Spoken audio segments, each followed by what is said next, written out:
Assalamualaikum warahmatullahi wabarakatuh. Bismillahirrahmanirrahim. Tabarakalladzi nazzala al-furqana ala 'abdihi liyakuna lil 'alamina nadhira. Allahumma shalli wa sallim wa barik ala sayyidina Maulana Muhammadin wa ala alihi wa sahbihi asmin amma ba'du.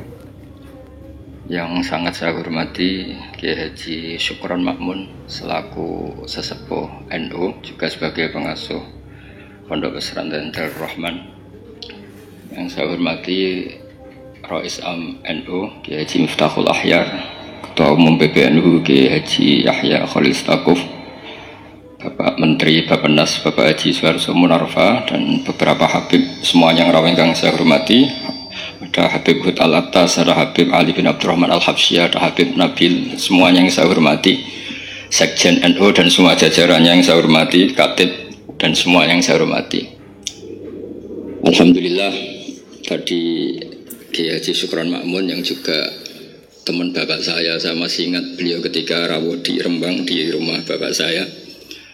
Saya mohon maaf gak bisa datang, memang mungkin sebaiknya tidak datang karena memang saya masih ngaji pasanan, ngaji kilatan, ngaji. Saya sering cerita ke orang-orang, kalau ada rapat ketahanan pangan itu yang rapat ya baik karena ngatur ketahanan pangan. Tapi yang nggak rapat nanam padi itu juga baik karena itu yang real mempertahankan pangan. Jadi kalau semuanya rapat, yang nanam padi siapa? Kalau yang semuanya nanam padi, yang koordinasi supaya dikirim kemana, diatur bagaimana, itu butuh rapat. Tapi real kebutuhan padi itu butuh penanam. Ini yang saya kagum dari pengurus PBNU. Jadi ada beberapa kiai itu yang nggak pati rapat di kantor seperti saya. Tapi saya ini selalu mengajarkan kitab risalahnya Basim Asy'ari tentang ahli sunnah wal jamaah. Sehingga anggap saja saya ini nanam padi tapi tidak ikut rapat ketahanan pangan. Dan itu harus dianggap lazim saja dalam perbedaan-perbedaan itu. Saya meneruskan cerita ilmu usul fikih yang diceritakan Gus Yahya, juga tadi diperjelas oleh Kiai Haji Syukron Makmun. Usul fikih itu satu disiplin ilmu yang penting sekali untuk menganalisis teks. Kenapa itu penting sekali? Karena beberapa teks itu jelas berbahasa Arab. Dan bahasa Arab itu ya umumnya bahasa, ada ruang dan waktu. Sehingga ada beberapa cerita termasuk yang disebut terkenal sekali oleh Sayyid Muhammad Abu Ya Sayyid Muhammad bin Alawi Al-Maliki. Jika semua bid'ah itu jelek hanya karena Rasulullah tidak mengajarkan atau belum mengajarkan, maka cerita seperti ini nggak terjadi. Suatu saat itu ada sahabat, entah saking kangennya Allah entah gimana, ketika iktidal itu baca Rabbana lakal hamdu hamdan katsiran thayyiban mubarakan fi. Itu tidak lazim karena selama ini Nabi mengajarkan Rabbana lakal hamdu mil as-samawati wa mil al-ardi wa mil ma syi'ta min syai'in ba'du. Atau yang terkenal dibaca Rafa, Rabbana lakal hamdu mil as-samawati wa mil al-ardi wa mil ma syi'ta min syai'in ba'du. Lalu karena itu enggak lazim, setelah sholat Nabi tanya, ayyukumul qail, dari kalian semua ini yang melafadzkan kalimat itu siapa? Semuanya diam. Karena takut disalahkan Rasulullah sallallahu alaihi wasallam. Semuanya diam, tapi setelah akhirnya Nabi ngendikan, fa inni ra'aitu isnatai asyara malakan yabtadirunaha ayyuhum yaktubu awwalu. Saat tadi melihat 12 malaikat, mereka berebut sekali untuk mencatat kalimat itu. Kalimat itu begitu indah sehingga 12 malaikat tadi berebut ingin mencatat. Terus pemuda tadi atau orang tadi bilang, ha anada ya Rasulullah, tadi yang lafadzkan itu saya. Itu tidak ada sabkut ta'lim, tidak ada pengajaran dahulu dari Rasulullah SAW. Tapi itu direspon oleh malaikat dan tentu disetujui oleh Rasulullah SAW. Maka ini satu kepastian bahwa tidak semua bid'ah, tidak semua hal yang baru itu dolalah atau sayyi'ah. Begitu juga ada sahabat, dan ini yang ditiru NU seluruh Indonesia. Itu kalau ngimami itu, padahal ini didelegasikan di satu perkampungan oleh Rasulullah. Kalau ngimami itu kulhu terus, selalu baca kulhu Allahu ahad itu. Akhirnya dikomplain sama makmumnya karena ya kok kulhu terus gitu, kan tidak keren. Apalagi trennya sekarang nyari imam itu kan hafid itu. Ketika dilaporkan Rasulullah bahwa yang kau tugaskan ini ya Rasulullah selalu baca kulhu itu. Tapi Rasulullah itu karena orang bijak mengkonfirmasi dulu, kenapa anda baca kulhu terus? Kata orang tadi, li'annaha sifatur rahman, Artinya ayat-ayat dalam kulhu itu sifat Allah. Maka saya suka. Di situ tidak ada hadun nafsi, tidak ada ayat yang menguntungkan kita. Semuanya tentang Allah. Biasanya kita sebagai Muslim kebanyakan kan selalu memanfaatkan sifat Allah. Gitu. Jadi enggak rela lah kalau Allah nganggur itu. Misalnya kita bilang innallaha ala kulli syai'in qadir ya. Kalau engkau qadir ya jadikan saya bupati, wakil presiden atau gubernur gitu. Kalau Allah mujib ya kabulkan saya ingin jadi orang kaya kan. Allah itu enggak boleh lah. Sifatnya nganggur itu enggak boleh. Mesti perasaan manusia itu gitu. Nah, di kulhu itu tidak ada itu semua, hanya nerangkan sifat Allah Ta'ala yang nafsaniyah, yang tentang Allah. Apa jawabannya Nabi? Kata Nabi, barusan malaikat Jibril datang ke saya memberitahu bahwa Allah mencintai kamu karena kamu mencintai surat Ikhlas, surat Kulhu. Itu artinya apa? Juga ada sabkut ta'lim. Bahkan terkonfirmasi dulu. Nabi mengiyakan setelah tanya. Nyatanya itu dibenarkan. Jadi ada sekian bukti bahwa ubudiyah atau ibadah atau perilaku sosial yang tidak ada sabkut ta'lim, tapi kemudian Nabi membenarkan. Cerita ketiga, saya ini keluar dari yang saya bayangkan itu kan ya cerita-cerita nuzulul Quran, tapi sebagai adaban sama Kiai Haji Syukron Makmun yang cerita usul fikih saya teruskan. Memang tadi Gus Yahya juga cerita sanad. Saya ngaji di Kiai Haji Maimun Zubair dan bapak saya seorang hafidz juga ajar. Kiai Maimun itu putra Mbah Zubair. Mbah Zubair itu dulu pakar usul fikih. Beliau dulu ngaji sama Mbah Fakih Mas Kumambang, dulu wakil Rais Akbar. Kiai Fakih Mas Kumambang ini angkatannya Mbah Hashim ketika ngaji di Said Abi Bakar Sato.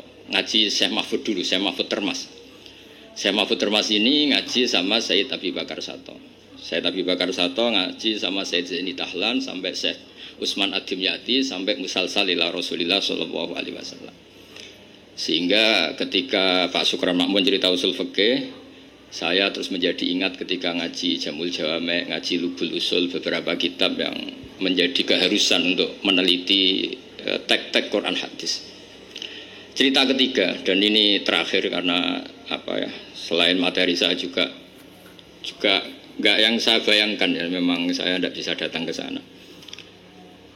Ketika Rasulullah SAW cerita, saya melihat surga, kemudian dengar derap sandal itu, sandal klompen itu. Terus Nabi tanya, ini sandal siapa kok sudah di surga, suara siapa? Dijawab itu suara Bilal. Walhasil terus Bilal ditanya, kenapa engkau begitu cepat masuk surga? Apa resep kamu? Saya tidak pernah wudhu kecuali setelah itu saya sholat. Akhirnya jadilah syariat sunat rokatail wudhu. Ada sholat sunat disebut sunat rokatail wudhu. Dan lagi-lagi dibenarkan oleh Rasulullah SAW. Sehingga cerita-cerita seperti ini mengilhami semua kreasi-kreasi ibadah yang tidak mahdhah dan tidak merubah pakem dari kaidah yang disebut Rasulullah SAW. Maka itu disebut bid'ah hasanah. Dari segi baru bisa disebut baru, tapi dari segi sesuai al-qawaid al-muqarrarah tetap disebut itu hasanah. Sehingga Islam ini ittasa'afakuh, Islam ini cakrawalannya luas sekali. Sebab itu ketika Rasulullah SAW intaqala ila rafiqil ala, ya, bahasa halusnya wafat itu intaqala ila rafiqil ala. Ada khilafah yang dipilih konsensus, yaitu Abu Bakar As-Siddiq. Ada khilafah yang ditunjuk, yaitu Umar bin Khattab. Ada khilafah yang ditentukan ahli syura, yaitu Utsman bin Affan. Ada khilafah yang dipilih lagi oleh syura, yaitu Sayyidina Ali karramallahu wajhah. Dan semuanya itu juga akhirnya ijtihad. Dan ijtihad itu sangat luas di ranah usul fikih. Saya beri contoh misalnya dulu sahabat begitu mencintai Madinah, karena itu Madinah itu Rasulullah SAW. Muhajiru Rasulullah, tempat hijrahnya Rasulullah. Tapi Sayyidina Ali itu akhirnya pindah di Irak, di Kufah. Karena beliau ingin nasrul ilm. Jadilah Kufah melahirkan Baghdad yang menjadi Qubbatul Islam. Di situ lahir ulama-ulama top, termasuk Sultanul Ulama Syekh Abdul Qadir Jilani. Imam Syafi'i pernah hidup di Baghdad. Semua ulama besar pernah hidup di Kufah, di Basra, di Baghdad. Sehingga di Kufah zaman itu jadi markazul ilm. Di Basra juga sama, jadi markazul ilm. Lahirlah Hasan Basri, lahirlah ulama-ulama top. Karena barokahnya nasrul ilmi yang digerakkan Sayyidina Ali karramallahu wajhah. Tapi banyak juga orang yang nggak ingin Madinah itu kosong. Lahirlah Imam Malik yang nggak pernah meninggalkan Madinah. Nah, sisi pandang yang berbeda ini ya karena barokahnya usul fikih, ada illatul hukmi, ada alasan kenapa hukum ini terbentuk. Sehingga barokahnya pemikiran-pemikiran itu kita tidak pernah kering, nggak pernah punya pakar-pakar usul fikih. Yang saya tahu misalnya Mbak Zubair punya murid Kiai Haji Sal Mahfud yang ngarang kitab Thariqatul Fusul. Itu juga berkat beliau ngaji sama Mbak Zubair, zaman itu ngaji Jamul Jame, ngaji Lubul Usul. Akhirnya setelah Mbak Zubair mewakili Mbak Fakih Mas Kumambang, mewakili Mbak Mahfud Termas, kemudian mewakili Sayyid Abi Bakar Sato, juga mewakili dari abahnya namanya Mahfud bin Abdullah bin Abdul Manan. Ki Abdul Manan ini yang orang pertama Indonesia yang di Al-Azhar di Mesir, sehingga di kedutaan Mesir orang Jawa pertama alim alama yang di sana namanya Syekh Abdul Manan. Itu ngaji sama Sohibul Ithaf yang punya Syarah Ihya, namanya Ithafus Sadatil Muttaqin, Ithafus Sadat Al-Muttaqin. Itu kitab yang luar biasa karena Ihya dikarang 600 tahun yang lalu itu tidak ada yang berani mensarai. Dikarang oleh Hujjatul Islam, kitab legenda. Itu yang menyarai pertama adalah Said Murtado Az-Zabidi, gurunya Ki Abdul Manan. Ki Abdul Manan itu mbahnya Syekh Mahfud. Jadi Ki Abdul Manan punya putra Ki Abdullah, punya putra Ki Mahfud. Ki Mahfud ini punya putra namanya Muhammad. Nah, Gus Muhammad ini yang mulai hidup lagi di Indonesia, di Betengan Demak. Lalu Syekh Ithaf ini, Sayyid Zabidi ini nganalisis ilmu itu luar biasa. Ini yang al-ilmu bidiroyah. Di luar riwayat itu ada al-ilmu bidiroyah.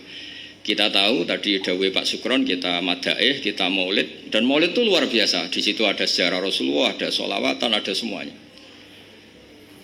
Dan ketika kita pakai ilmu diroyah, kualitas sholawat ini luar biasa. Bukan sekedar biasa, luar biasa. Hadhihi kalimatul mahabbah, ini kalimat mahabbah yang menjadikan kita tidak akan kecelakaan kayak yang dialami umat Isa alaihissalam. Yaitu Rasulullah SAW ini jadi nabi setelah Nabi Isa alaihissalam. Di mana orang yang senang sekali sampai memposisikan di atas kapasitas sebenarnya, sampai menuhankan. Yang benci juga benci sekali sampai menuduh yang macam-macam. Akhirnya apa? Umatnya Nabi ini dikelola oleh kalimat sholawat. Yaitu umatnya Nabi itu begitu mencintai Nabinya, sangat-sangat mencintai, tapi tidak pernah sampai menuhankan. Itu apa? Yaitu kalimat sholawat, kata Sayyid Zabidi. Allahumma sholli ala habibika abdika rasulika Muhammad. Kita minta Allah sebagai pemberi. Rasulullah apapun hebatnya, beliau adalah seorang hamba kekasihnya sebagai penerima. Maka kata Sayyid Zabidi, wa Muhammadun Rasulullah wa injalla qadru muhtajun ila rahmatihi subhanahu wa ta'ala. Apapun hebatnya Rasulullah sallallahu alaihi wasallam, beliau tetap seorang hamba yang butuh rahmatnya Allah Ta'ala. Sehingga hadil kalimah ini kalimah yang memantapkan umat Islam tetap memposisikan la ilaha illallah sebagai Tuhan, Muhammad Rasulullah sebagai yang paling dikasih Tuhan, yaitu dikasih Allah Subhanahu wa taala. Sehingga kalimat sholawat ini berkat analisis diroyahnya Sayyid Zabidi menjadi kalimat yang luar biasa. Bukan sekedar kalimat mahabbah, bukan sekedar kalimat yang menjadikan kita dapat syafaatnya, juga kalimat yang memantapkan tauhidnya umat Islam, yaitu la ilaha illallah Muhammadur Rasulullah, yaitu Allah sebagai al-mu'ti, sebagai pemberi, Nabi sebagai penerima. Jadi Allah tetap sebagai Tuhan yang memberi rahmat, memberi sholawat, memberi askat tahiyat, memberikan anmal barokat, semua yang terbaik diberikan sama kekasihnya terbaik, yaitu Rasulullah Shallallahu Alaihi Wasallam. Disebut hadis sholawat itu syihatul mahabbah, juga syihatul tauhid, juga syihat yang menjadikan kita tidak akan mengalami kayak yang dialami oleh umatnya Nabi Isa alaihissalam. Jadi sanad-sanad ini penting. Ya seperti Gus Yahya ini saya tahu beliau putra Kiai Khalil, juga teman bapak saya, cucu dari Kiai Bisri. Kiai Bisri itu menantu Kiai Khalil Harun yang dulu gurunya Kiai Makhrus Lirboyo. Mbak Khalil Harun ini dulu ngaji sama kakaknya namanya Mbak Umar Harun. Terus sama-sama di Mekah menangi namanya Sayyid Umar Sato, kakaknya Sayyid Abi Bakar Sato Sohibul I'anah.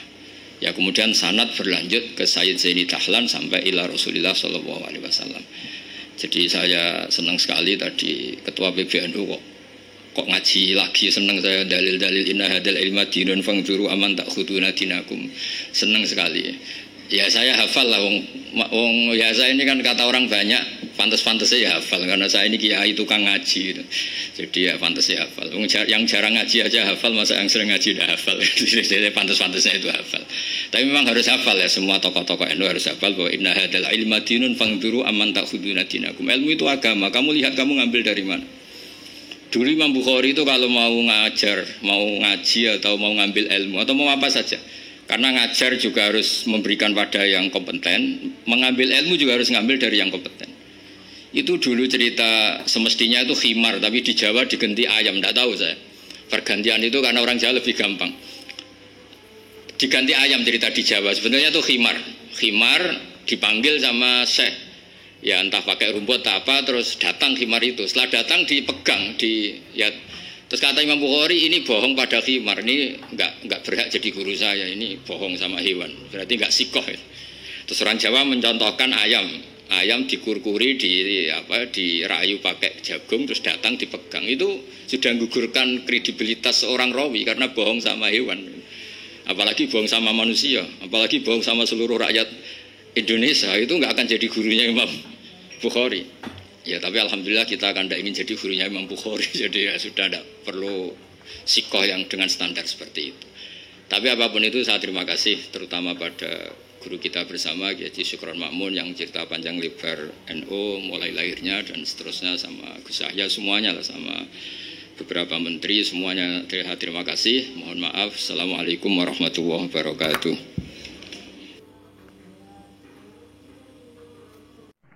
Al-Fatihah. A'udzubillahi minasyaitonir rajim. Bismillahirrahmanirrahim. Shiratal ladzina an'amta 'alaihim ghairil maghdubi 'alaihim waladdallin. Dasane tunggal sawangane kiai tenan. Gak guyon iki. Nggih, nerasaken ngaos Bukhari wingi nggih tentang Mukjizatul Quran. Niki Fathul Bari kula juz dosa halaman awal. Wis durungokno mawon. Ora paham sithik soal durungokno. Bismillahirrahmanirrahim. Ma minal anbiya'i nabiyyun illa qatu hiya minal ayat ma mithluhu amana alaihi al-bashar. Wa inna ma kana alladhi utituhu wahyan awhahu wa ilayya fa arju an akuna aktsarahum tabi'an yaumal qiyamah. Terus wingi sing dereng kula terangaken kalimat atau kata-kata fa arju an akuna aktsarahum tabi'an yaumal qiyamah. Kula waca nggih teng Fathul Bari. Rattaba hadzal kalama ala ma taqaddama min mu'jizatil Qur'an al-mustamirrati likasrati faidatihi wa umumi naf'ihi listimalihi ala da'wati wal hujjati wal ikhbari bima sayakunu. Fa amma naquhu man hadara wa man ghaba wa man wujida wa man sayujad.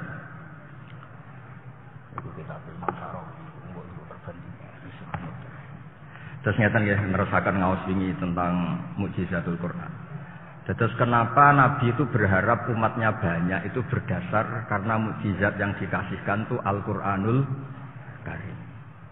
Andaikan mukjizatnya Nabi itu tongkatnya Nabi Musa, sampean kepen roh kudu mara Turki. Wis ra duwe dhuwit iso adol omah. Wis nak nang kono jenis sampean jenis suudon mesti takok iki asli ta ora. Nak jenis suudon napa?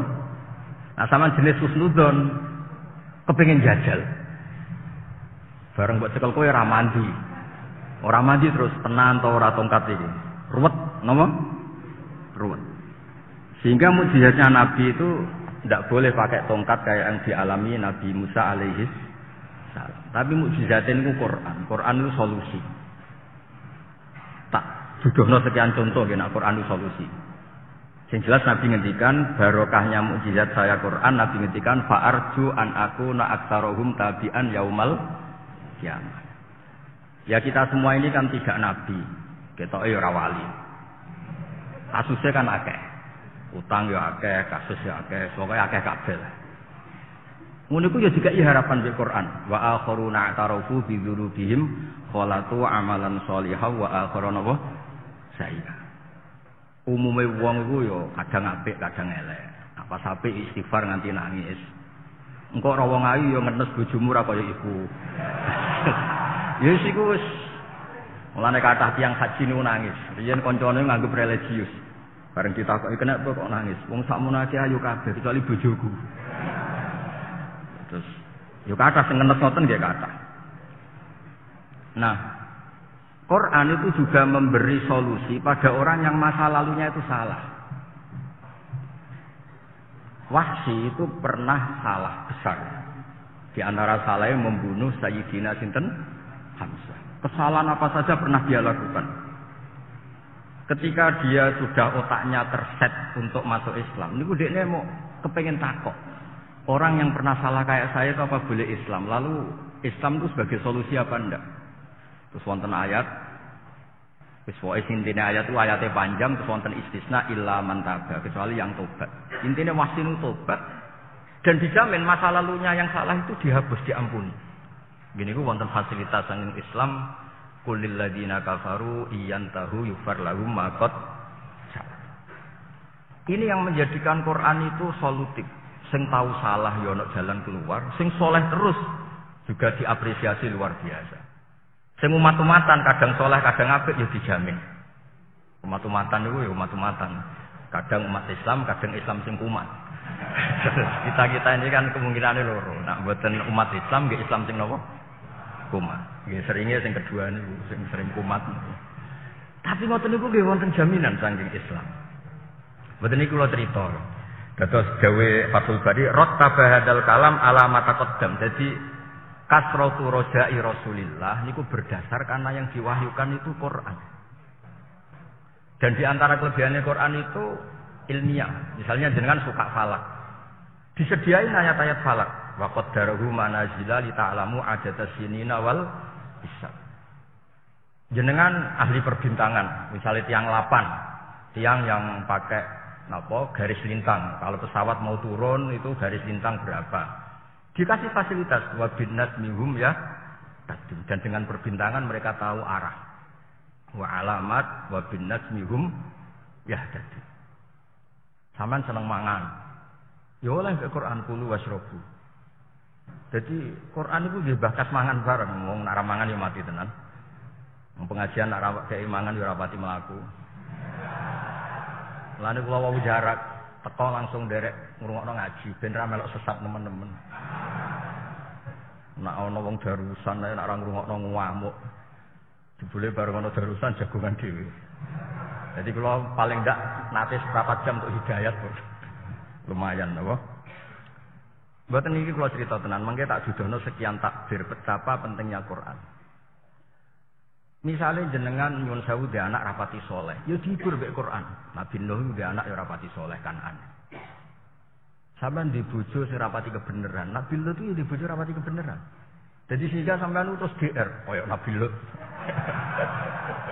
Bariku koyok Nabi Nuh. Lah timbang niru manasib, mendingan niru Nabi. Menitan loh.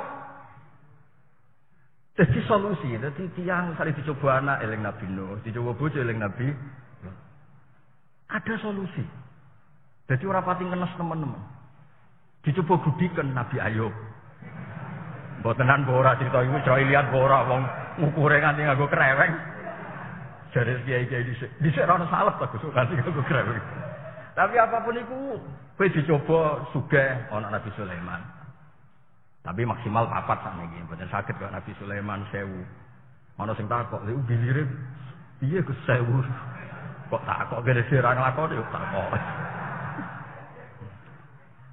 Jadi Islam itu solusi. Sampeyan suatu saat kalau sudah mengkaji Quran kados kula, iku mesti sering nangis. Karena enggak ada sesuatu yang enggak dijawab oleh Al-Qur'anul Karim. Coba sampean jenis orang apa coba? Enggak sampean yang hadir di sini jenis orang apa? Ngaku pinter, apa bodoh, apa wali, apa setengah bingung. Sampean ngomong ya, engko tak jawab. Bingung kan? Dikandani nek Quran nek donya wis dilu, bariku mati, bar wis bingung. Pemane sistem perbankan saiki nak mati lunas.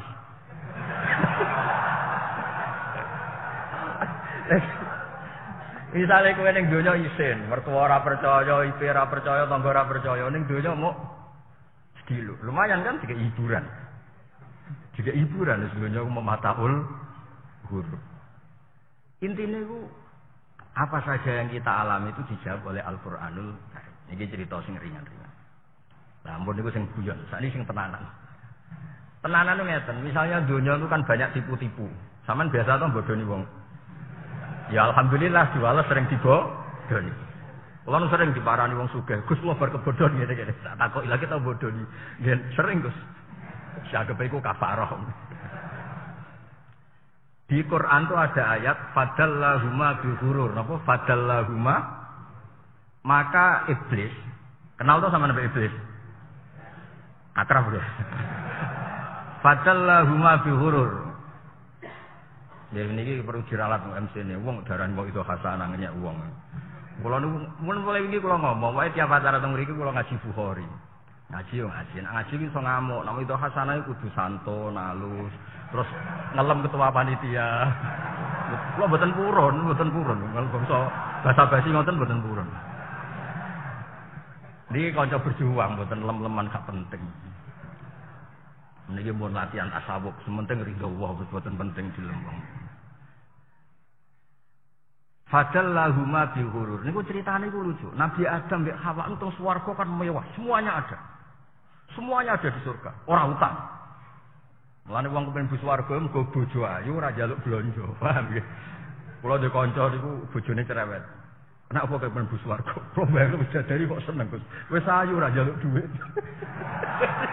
Dadi dene sing bidadari sing kenang wis ayu ora nuntut. Nek bojomu wis ayu, nuntut. Ah niku musibah niku mun musibah. Mulane mlebu swarga wis ayu akeh mboten nuntut, ora cemburu.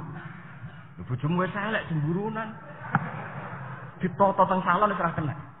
Wah, repot.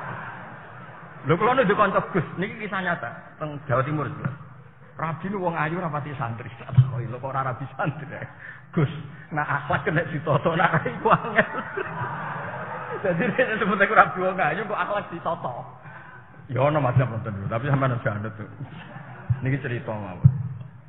Fadallahuma bihurur. Nabi Adam di surga itu mewah, semuanya ada. Lha niku iblis, niku ibu nangis Pak Najib. Nangis, ini cerita tenan. Nangis kelihatan empati.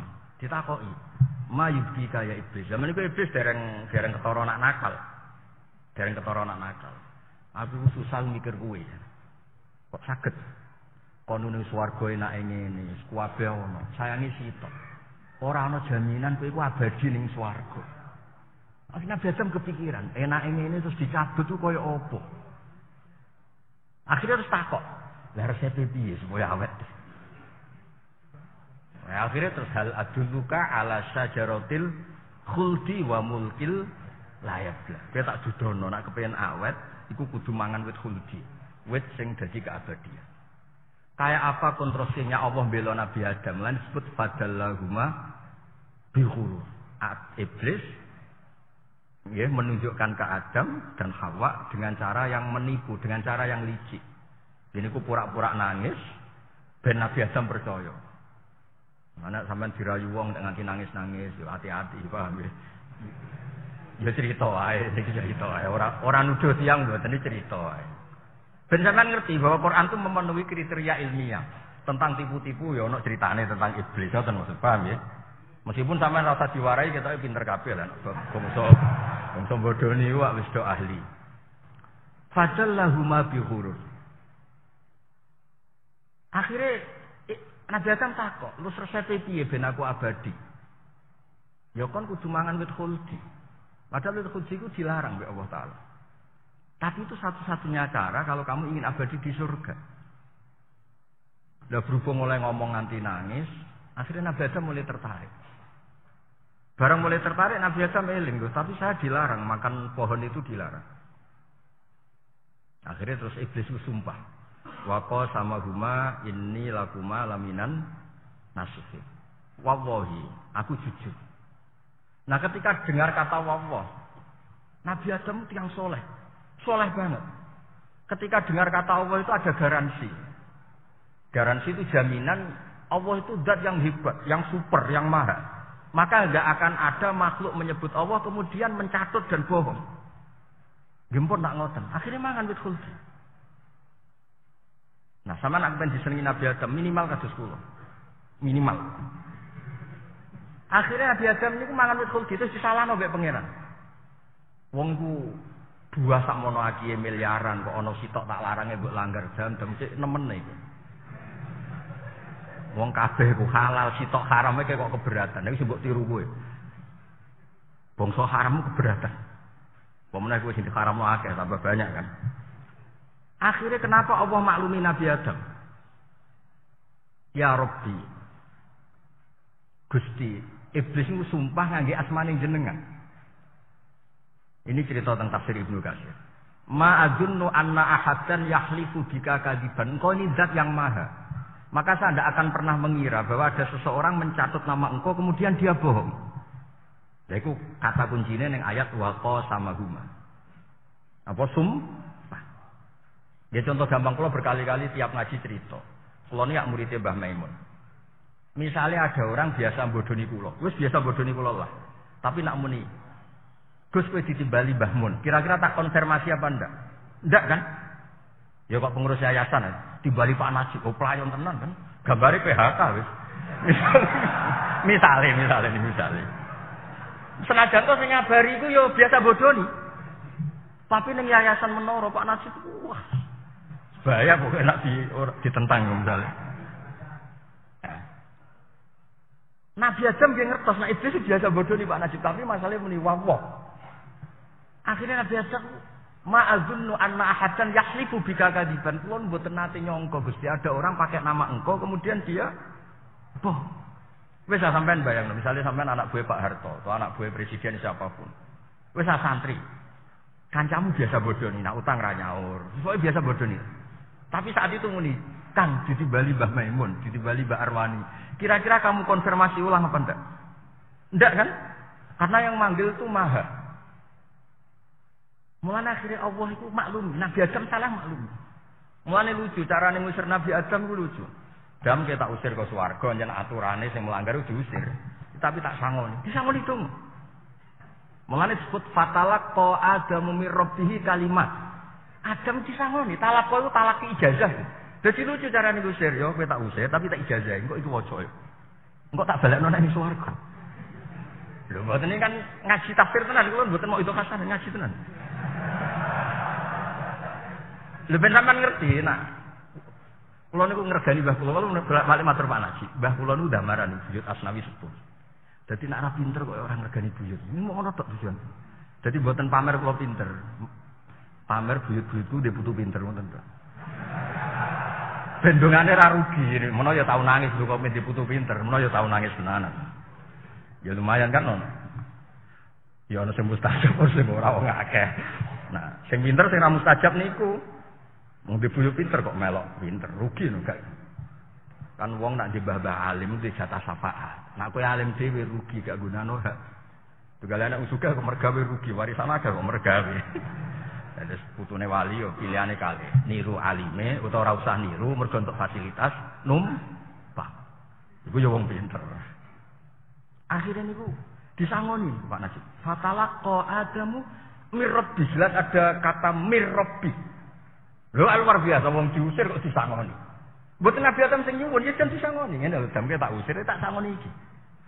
Waca ya. Diwaca. Mulane dhewe ulama-ulama, iblis diusir ke swarga, Nabi Adam ya diusir, padha diusir, ya padha salahe. Kene apa Nabi Adam kok disayang pangeran? Muga korban penipuan. Lepas iki cerita. Wong niki mumpun malah sekal ya. Ampun, Pak. Niki tukang maksa tiga. Mungkin di sepura pangeran nggih. Amine ora padha wae. Nah itu mukjizat Al-Qur'an. Sampeyan golek apa saja ada. Kenapa Nabi berharap begitu berharap kalau barokah mukjizat Quran fa'arju an akuna aktsarahum tabi'an yaumul qiyamah. Kenapa ada kata yaumul qiyamah? Kowe nak anut Nabi mung ning donya tok iso wis khotimah. Kalau dijamin yaumul qiyamah artinya kamu menjadi umatnya sampai hari kiamat. Artinya Anda lulus. Lho nggih kok nganti dadi umatnya Nabi fi yaumil qiyamah berarti Anda lulus kan? Paham ya? Maka kata yaumul qiyamah ini penting untuk memastikan Anda husnul khotimah. Sampean suka ayat hisab, ada ayat wa qaddarahu manazila li ta'lamu adada sinina wal hisab. Kamu pengagum ilmu sosial. Ilmu sosial paling gampang ya lomo. Lomo apian, gak pemarah, gak mecatan. Sak terusé lah. Lho Nabi ki digawe ngoten, walau kum tafaddul ghalidul qalbi lan faddu min haulik. Bapak sosiologi Islam jenenge Ibnu Khaldun. Ibnu Khaldun sing terkenal ngarang mukadimahnya Ibnu Khaldun. Itu di antara cara muji Quran. Saya ulang lagi, di antara cara muji Quran itu muji pakai ayat itu Pak Nasib. Hada Rasulullah muayyadun bil ruhil qudus wa muayyadun bil kauni kulli law syaa. Panjen tak apa loh, dadi kula apal lagi. Sanggep mawon kula ngaji ning ngarepe Mbak Asnawi Sepo. Ini Rasulullah orang paling dicintai Allah dan beliau bisa memanfaatkan alam raya ini untuk kekuatan dakwahnya. Nabi bisa memakai Israel untuk membunuh orang yang menentang beliau. Bisa pakai Mikael, semua harta milik beliau kalau mau pakai Mikael. Bisa apa saja. Tapi nyatanya beliau untuk dakwah disangoni pangeran ngene lho, mati nak dakwah iku ya aja wangkot. Aja fadzon ghalidul qalbi. Nah iku mbok langgar lan fadhu min khaliq, wong bubar. Entekno oleh mualim, terus terkenal medhit misoan. Tuntas no. Itu hebatnya Ibnu Khaldun. Hada Rasulullah muayyadun bil ruhil qudus wa muayyadun bil kauni kulli lausaa. Itu pun andekan melanggar hukum sosial dibayangkan lan fadhu min halal. Betapa pentingnya ilmu sosial. Mana Nabi ngendikan wong kudu lomo nak masak eling tangga karena sosial ini penting. Lho kula mboten niat sombong, kula sering lomo kalian tangga. Pikiran kula sederhana, kula yen dikandani bapak mbah kula nggih terkenal lomo. Wong desa ora roh, kowe alim apa gunane apa ora pengen ngaji kuwi. Tapi nak lomo kan karuan roh gunane dhuwit. Mulane menara wis bener, wong ngene iki ora roh gunane ilmu, nak kopi malah roh. Jadi angen-angen ya bener terus suga-sugai kopi. Pemene disangoni tambah roh. Tapi ku haram ra dhuwit Pak Najib dhuwit menara dienggo kowe ya dosa. Lah nak kopi kan murah lho. Iku kadang ra dhuwit menara sumbangan. Artinya gini, kalau Anda pakar sosiologi juga tidak kehilangan sumber dari Al-Quran. Itu ayat walaupun tafadzon ghalidul qalbi lan faddu min hal. Nabi kenapa mudah diterima banyak orang? Karena pemaaf. Fa'fu anhum wasfah. In udhiya ya'fu wa la yu'aqib wa in khusima yasmut wa la yujal. Kayak apa? Nah, sampean kepengen jadi ahli tasawuf, terus melarat radhi popo, terus mau kamu laku pikir segoro. Mbok golek Nabi Khidir apa ora ora lah. Ngono ku yo ana ayate, qulillah sumadzarhum fi khawdihim ya la bun wis kabeh ku apa. Makhluk kabeh la yadurru wa la yanfa. Yo ana dalil. Nak bojo akeh kok wis didalilkan fangku matu balakum minan nisa masna wa sulasa ruba. Didalil tapi ora nasibe ora ngarah ngono tak jamin. Cara Kiai Jawa Timur 1 tambah 1 tetap 1. Lah kenapa? Tambah 1 yang 1 minta cerai. 1 tambah 1 tetap 1. Guyonane kok temen. Pun cukup niki, pun pinter niku pun. Mboten kula nu yakin ngaji teng mriki niku mboten krana jenengan nggih karena biyut kula lahir teng Gambaran. Biyut kula kandung namanya Hafsah niku binti Maksum bin Shalih pancen kula riyen zaman Mbah Pasugeng sering Mbah Pak garwane Mbah Nur riyen sering tengene Mbah kula juga riyen kok. Mbok piye critane pokoke diwasiati kan urip-urip Damar. Pokoke urip wonten awan kula biasa ikhlas dadi aja kok kon koyo umume kiai kon tertib mboten saged wis biasa ikhlas donya mulai dhisik ra tertib kon tertib piye. Wis dalile ya Allah ya falu mayasa ngono wae. Iku apa ya firu ya lima yasa wa yu'adzibu ya mayasa.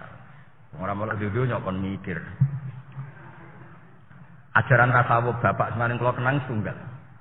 Hak, misalnya ana tanggamu dhe Innova, terus ke mikir. Iku nak bane alus mesti oleh tuku, nak oli nentek oleh tuku piye, terus engko wayahe memperbarui STNK piye. Iku goblok ta ora melu duwe kok. Nggih wonten santri goblok ngoten. Wong kok di Alphard pajeke bro 15 juta. Duit 15 juta kena kudu sepeda motor. Wong ora melu duwe kok melu susah. Perkara bayarno pajeke. Iku enggak kira-kira wong niku wong goblok apa wong pinter? Goblok kan? Lah donya ya ngono, donya wae pangeran kok kowe sing mikir. Ya ben terserah pangeran. Mulane cara kitab hikam zaid tadbir fama qoma fi ghairuk la tukim bihi nafsa. Kowe ora usah ngatur donya, ono sing duwe rupane barno wae. Mesti barno iku ya Pantese ketua yayasan menara ya mikir menara. Pantese kula diundang sepuh ya teko. Ora usah mikir teman-teman. Sampeyan pantese nganggur ning omah ya nekani pengajian. Pokoke urip putih. Wis pokoke enteng-enteng ae. Timbang ning omah kukar-kukur wis nekani pengajian. Wis pokoke. Mulane ora usah target paham Pak Najib, demen kecewa. Aku yakin teko ambek rokokan wis. Teko cerita, wah sing ngaji wae, jajane ya wae. Bojomu ya mbok takok, "Pak, mbok tukok napa, Pak?" Aku. Wah lali bobot. Kowe ra paham teko nggo jajan, ambek paham ra nggo jajan, bojomu seneng ndi? Gak penting ke paham ta ora, penting teko nggo oleh-oleh. Apa meneh nak mampir ATM gawani dik 2 juta. Soale uripmu juga gampang mawon, kul bi fadlillah wa bi rahmatihi fa bidzalika falyaf. Wong sing seneng. Pun nggih cekap nggih. Pun niki pun pinten niki pun. Mun pinter niki pun bos. Ya jadi kula waos ya tak bire teng kitab Fathul Bari. Jadi Nabi berharap umatnya banyak itu karena mukjizatnya Quran. Coba mukjizat Quran. Barokah Quran itu kita pinter nganti saiki. Coba kalau mukjizatnya Nabi tongkatnya Nabi Musa, kepengin roh wae tok Turki. Iku wae nak utekem jenis suudzon ragu iku tenan ta ora. Nak kowe jenis wong jaduk kepengin ya. Paham ya? Nak jenis klenik terus ku angger tongkat mbok goleki. Lane tongkat ku laris perkarane wong kabeh mbayangno koyo Sunan Bonang. Kulo di kanca kiai amen nggo tongkat ya tak takoki nek aku tongkat iki asli Gus koyo Sunan Bonang. Aku krungu wong muni asli ku nganti lali jumlah ya. Kayak samurai, angger wong yo muni asli. Merah delimo angger wong sing duwe yo muni. Kulo wis sering Pak Najib keparani kamu, Gus kabare jenengan ndek lambi ontoku semua. Sing asli Gus. Lah kowe jare sapa? Jare ngeten-ngeten. Larang niku Gus. Lah terus nak larang piye? Kulo tumbase Gus. Lah piro lah sak miliar? Yo wis tuku sak miliar. Mengke kula golekno pembeli oh boleh maklar. Wah, kula yo mboten ngarah duwe potongan-potongan ngates kula mboten duwe. Kudu potongan kok sampean sing duwe. Sing rapati ngaji, ora pati istiqomah mulang, langsung ya satu-satunya dalan kepen kondang ya ngono iku. Lah kok wis kondang lewat ngaji. Mboten niat sombong, maksudnya ben sampean ben ngerti, kondang tenan ya para pangeran iku ana Antakusuma barang aneh-aneh. Jadi Quran itu solusi. Kula contohkan sekian contoh ya, sing Quran itu betapa hebat.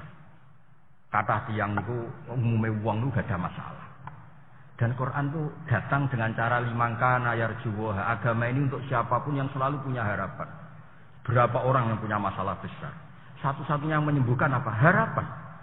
Dan itu yang diulang-ulang Quran. Warjul yaumal akhir. Agama ini limangkana yarjuwa wal yaumal akhir. Kulo niku sering diciptani bapak. Bahkan wonten maling. Kepengin tobat wis ra iso maling, akhirnya mati teng penjara. Niku ditiliki bapak mau cerita. Iki dongakno anak kula niku dados tiyang sae. Lho era anak wis hafal Quran. Kayak apa Indonesia? Ya sekitar roh Indonesia. Anake wong ra iso maca Quran, melok TPQ iso maca. Kula nu nate diparani wali murid teng Jogja. Zaman kula tesih teng Jogja. Tak takoki, preman. Saiki poso. Tak takoki, kenapa kok poso kane? Anak kula melok TPQ, Gus. Bareng poso ra kuat yo gendong, sesuk aku isin. Akhirnya poso. Agama ini limangkane selalu ada harapan. Lho nek wis nemu akal entek nakal, lho kiai sik nasihati, sementing husnul khotimah. Dikai fasilitas, mangkana akhiru kalami la ilaha illallah dakhalal jannah. Dadi roh wong ra salat, roh wong beling, Islam tetap memberi harapan. Iso wae sampeyan husnul khotimah. Kayak apa iso? Takokno para psikolog, pakar psikolog sak donya. Solusi terbaik adalah orang selalu punya harapan. Quran ya datang seperti itu, limangkana yarjuwa wala ta'asu mirau illa. Kayak apa? Lah saiki kudu ora pati ngaji Quran. Kiai apa maca kitab dari mau idho hasanah. Iku wajib sepuro mbek kula yakin wajib. Nasihati mana sih? Dibaleni tahun ngarep ra teko aku yakin.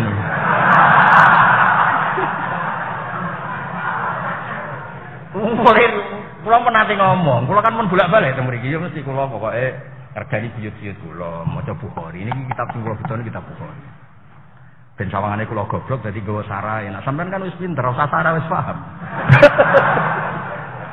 Dadi nggawa sarah kemungkinane loro, saking tawaduke, mergo ora iso ngurai matan kecuali dengan sarah. Atau berkebutuhan sudah luar biasa, matan kok sudah dilewati, akhirnya butuh sarah.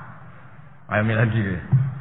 Nggawa sarah kemungkinane dua, gak paham sehingga butuh sarah, atau matan terlalu sehingga butuh sarah. Milih iki. Sampeyan harus aku, sampeyan. Nak gak mergo kowe medhit. Eman tuku dhuwit nggo tuku sarah. Elek-elek wong. Bukhari kan mau pinten Pak 200.000. Bar sarah regane piro Fathul Bari? 2.400.000 mundur ya. Lho kula kadang di kanca kiai. Gus kula maca Bukhari ora paham, yo tuku sarah, gak terus larang. Amit tenan. Kowe ku kiai disalami templek gelem bareng tuku kitab ra gelem. Lho kula niku mboten sombong. Musnad Imam Ahmad itu regane 2.700.000. Kula gadah kali. Kula niku kitab rata-rata punya 2-3. Beda percetakan. Kula Ihya nu nganti lali jumlahe. Kula gadah Ihya zaman ngaji Mbah Mun. Niku cetakan DKI.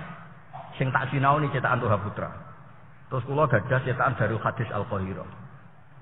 Terus gadah Ithaf gadah kali. Cetakan Darul Fikr ambek cetakan DKI. Mun hitung kalau sampean dhuwitno wis kakuwati niku. Mboten iki mboten niat gojlok nggih crita mawon. Sampeyan tersinggung ya alhamdulillah ben ana perubahan.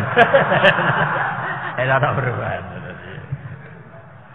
Ya apalo hadis iki nggih, fa arju an aku na aktarohum tabian yaumal kiamat. Dawe Nabi, semua nabi punya mukjizat dan gara-gara mukjizat itu banyak yang iman.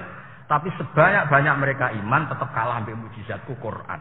Nah Quran itu fa arju an aku na aktarohum tabian yaumal kiamat. Nabi jelas ngendikan wa inna makana alladzi utituhu wahyan auhahu wa ilayya fa arju an akuna aktsarahum tabi'an yaumal. Mergo Quran nunggoni umat Rasulullah sampai kiamat. Lho ora sing ning donya kang sampai kiamat. Cerita tentang tafsir Ibnu Katsir, sampean arep pecel delok Ibnu Katsir tentang surat Tabarok. Niku Quran nunggoni sampean nganti mati, wonten tiyang mbuwelinge ra karuan. Wis kok kowe lah mbeling. Ya kaya aku ya ora apa-apa, pokoke terserah lah. Ngono kok sentimen kok cawe wedok kok sensitif. Kok sensitif banget. Apa dhisik sampe mungkar nakir, apa digebuki. Niku terus muncul. Surat Tabarok itu muncul. Saya ada di dia. Kalau kamu mukuli dia berarti mukuli saya. Loh kamu siapa? Saya Kalamullah, saya surat Tabarok. Tapi dari mungkar nakir prosedurnya karena ini fasik harus saya pukulin. Tapi juga prosedur Allah tidak akan nyiksa orang qalban wa al-Quran. Inna wa ta'ala la yu'adzibu qalban wa al-Quran. Mungkar nakir juga makhluknya Allah, dia juga kena aturannya Allah. Jika kita manusia punya aturan nggak boleh nginjak-nginjak hafid, mungkar nakir juga kena aturan nggak boleh nginjak-nginjak hafid. Memangnya mungkar nakir bebas hukumnya Allah tidak bisa. Dia harus tunduk sama hukumnya Allah. Semua makhluknya Allah harus tunduk sama aturannya Allah, termasuk malaikat. Ikramu ahlil Quran wajib. Mungkar nakir juga kena aturan itu. Wah bantah-bantah. Tapi aku kon tugasnya kon nutuki wong fasik. Iya tapi masalahnya aku ning jero nek nutuki wong iku ya kena aku. Akhirnya debat. Ya wis, takok pangeran. Matur surat Tabarok mek mungkar nakir. Teng mahkamah pangeran mboten teng Kejagung mboten langsung. Mboten teng hakim donya. Bareng matur pangeran surat Tabarok mukadimah ekstrim. Ya Allah, jika saya tidak bisa mensyafaati orang yang menghafalkan saya, famku anni min kitabik, mendingan rasa jadi kitab buka, gak keren. Ternyata gak iso nyafaati. Terus digawe pangeran, sudah ini terserah kamu, silakan syafaati. Akhirnya masyhur syafaatul Quran itu yadfa'u anil adab, tadfa'u anil adab. Makanya Islam itu luar biasa. Ada syafaatul Quran yang menolak terjadinya adab. Ada syafaatul Rasulillah yang menanting orang setelah kena azab. Jadi kita ini baina syafaaten. Ada syafaat yang menolak azab. Ada syafaat setelah kita kena azab. Kayak apa nasibnya Islam? Bagus betul. Kita punya dua fasilitas. Syafaat qoblal azab. Sama syafaat ba'dal azab. Kayak apa Islam? Lagi-lagi baru kayak syafaat ayo. Wabe wong Islam sing fasik-fasik. Tetep wani Islam mergo dijanjeni syafaatul Rasulillah sallallahu alaihi wasallam. Mulane tetep fa'arju an aku na aktsarahum tabi'an yaumal kiamat. Wes ora pinter dhewe. Pun nggih. Anggap ae wis pinter. Pun iki terakhir kula wacana kita. Mun terakhir tenan iki pun. Kok kepinteran malah nyaingi aku ribet. Ya masih orang mungkin kan ya mungkin mawon. Oh.